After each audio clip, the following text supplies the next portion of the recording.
album of the year right here. I think I agree.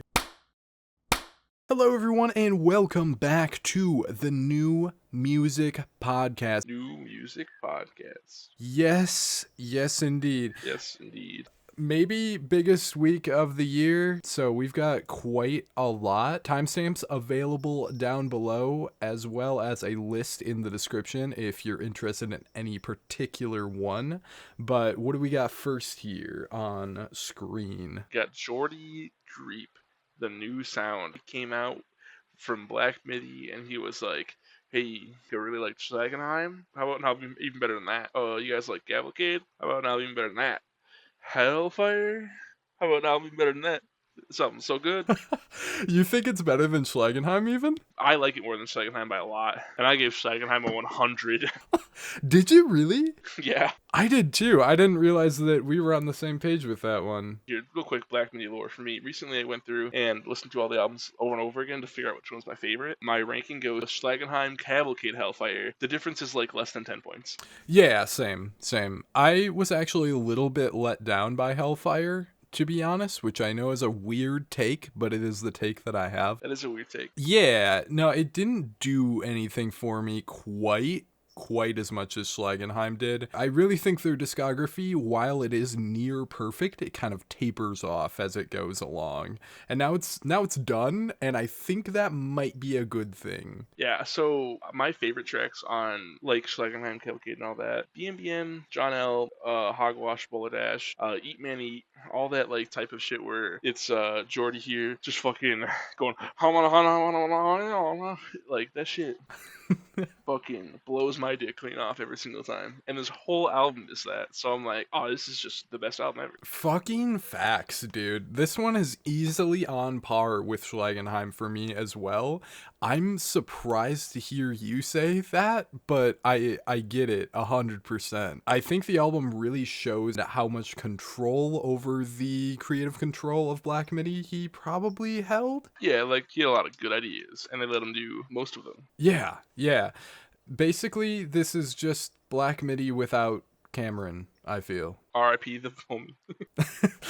Yeah. And I mean, I really hope that the rest of the members are also going to do solo work or work in other bands by all means, because if it all goes as well as this, I mean, fuck, we've got some great music on the way. Wait, Cameron dropped in fucking April? What? Yeah, apparently he dropped a mixtape in April. Cameron Picton of Black Midi. God, we're fake fans. So is everybody else, though. It only has 30 ratings. Yeah. I didn't hear about this. No one did. Oh, it's under the pseudonym Camera Picture. Interesting. Well, apparently he's dropping again in November, so we'll add that to the doc probably. Probably. I wonder what these are and what's going on. All right, well, that's neither here nor there, though. Let's talk about this album in particular, because holy shit. All right, yeah. Album of the year right here. I think I agree, and I don't think there's a lot of chance of that changing. This is not one of my favorite albums, and I can pick a favorite track. Oh, yeah, which one is it? It's Walk Up. No way. I love it. Why? That's one of my least favorites. Walk Up your favorite. You're just wrong. I guess it's probably because I'm more of the lyrics guy, and that one felt the most convoluted and hard to follow to me. But maybe that's just me as well. Marlene Detroit of It's Cavalcade was also my favorite on that, for like similar reasons. I really liked the ending. I thought it was hilarious. Yeah, the ending was great. I can't pick a favorite otherwise. They're all fucking perfect in my eyes. This one had a funny thing, where it's the fucking start off your fucking music, and then it goes in that little like sad bar time country song. Yeah. I thought that was awesome. It's a really funny little skip moment. I also like what narratively happens at the end there. It is still a pretty clever track. Yeah. I'm not sure which narrators we're dealing with on this song and if it ties into the other ones. Yeah, I was too dumb to like actually go through and annotate this album because I was like, fuck, I gotta annotate 3 albums, but then on Godspeed there was almost no lyrics. So I was like, cool, I gotta annotate 2 albums. And then I'm like, fuck, I'm too dumb. I'm just gonna focus on the music. There's a lot to focus on with the music. Yeah, there's just so much this album. This album's got lots of layers like an onion. Real quick, what was your opinion on track 8, Motorbike? It's got Seth Evans from HMLDT on it. Wonderful track. Strong contender for my favorite, probably second favorite, which I did not expect after hearing it, just because of how fucking awesome it is. Yeah, that would be my favorite if I didn't like humor more and walk up. The funny meme wasn't there. What if I could be probably my favorite? Oh, okay. Okay, I got you. Love HMLTD's work. Same. He sounds just as fantastic on this song, if not more than anything I've heard from HMLTD in a while, because they had that The Worm album, and the manic, crazy energy that he's giving off and portraying the story of this one so well is awesome. Such a great song. And then you have that huge, noisy, explosive outro at the end there, which really reminds me of Schlegenheim, which is exactly what I've been itching for. Same. Dude, as soon as I heard the intro to Blues, I was like, please. Yeah. I believe it is the first track too that has oh yeah, the lyric, and you have a bigger dick than any man who's ever lived. Thank you, Geordie Greep. Appreciate that. Yeah. And another compliment, not sarcastic whatsoever. And you can come more than 100 stallions. Thank you, Geordie. Excellent stuff. That one lyrically is fucking insane. Yeah, dude, it's awesome. I love how he called it blues. Yeah. There's definitely something there. Hit him with it. Hit him with the knowledge. Like my interpretation of the track, you mean? Yeah. I mean, I think this one's pretty straightforward for the most part. The person that he's talking about in second person perspective throughout this track cares about their appearance a whole lot, cares about their reputation, and seems very self-absorbed and has a very like on top of their high horse type mentality. I think the ways that he describes that throughout the song is phenomenal and weird at the same time.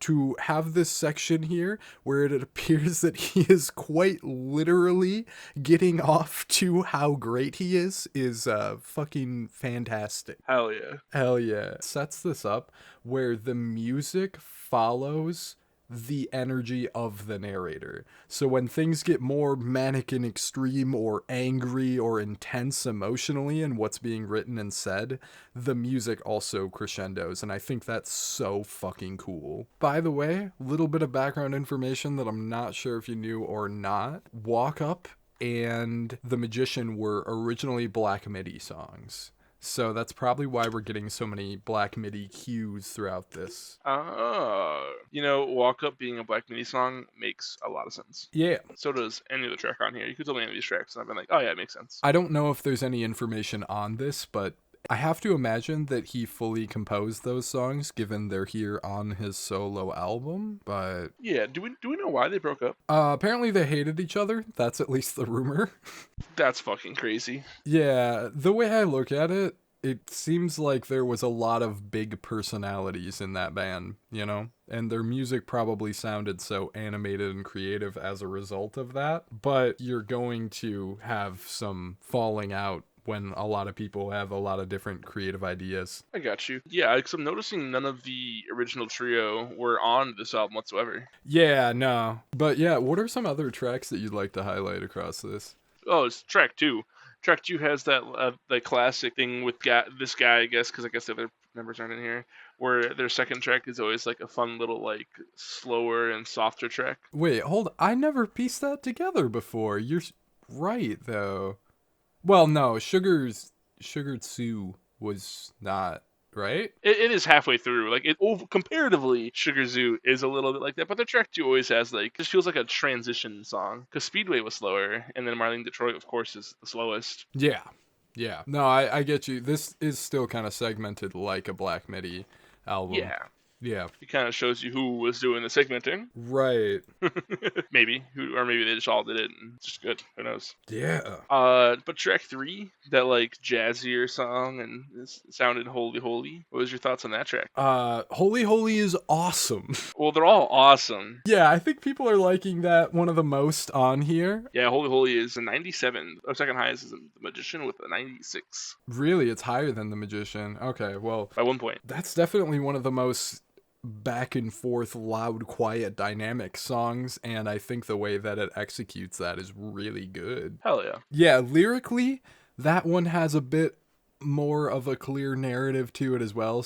I think it's really funny what he did there. Kind of a plot twist at the end. That's just awesome. Loved it. Yeah, shit sounds fantastic. This might end up going in my like top 5 ever once I get smart enough to annotate it. Yeah, yeah, no, I get you. I might bump Schlagenheim out of there and put this here instead, to be quite honest. But it has recency bias for right now, so I'll reserve that. Yeah, that's where I'm at. There's also a Diamond Hoe on the album cover showing a significance to Minecraft that we didn't know yet. That's true.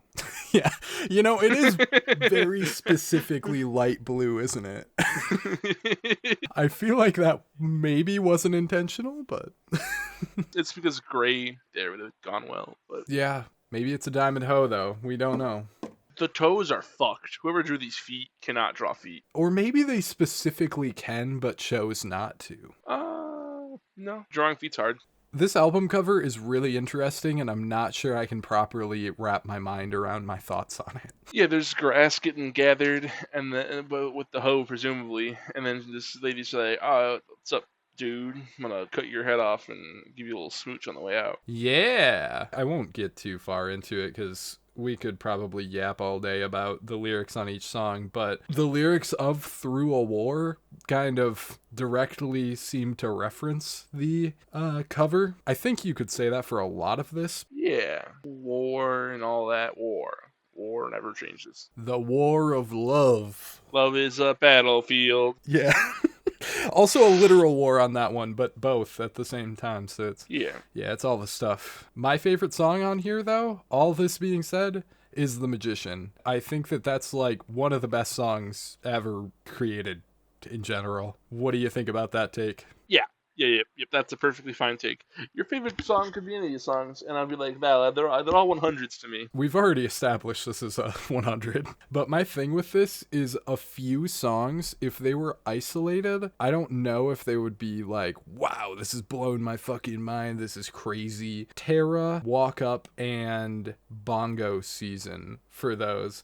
Like, if they were just by themselves, not in this album, I don't think I'd be totally mind blown or anything, but contextualizing them makes them a little bit better. And there are songs on here that are so fucking phenomenal that it makes up for them like 10 times over. Those songs specifically by themselves, I would still give them a 10 out of 10. Love those tracks. Is it like really that consistent for you? Oh yeah, that is all. It's all good. This is like potentially like actually one of my favorite albums ever. Same. Just because I don't have anything against those songs that I like less than the other, but I do think there's a comparative gap. Yeah, I could understand that take. Don't gotta like it. Yeah.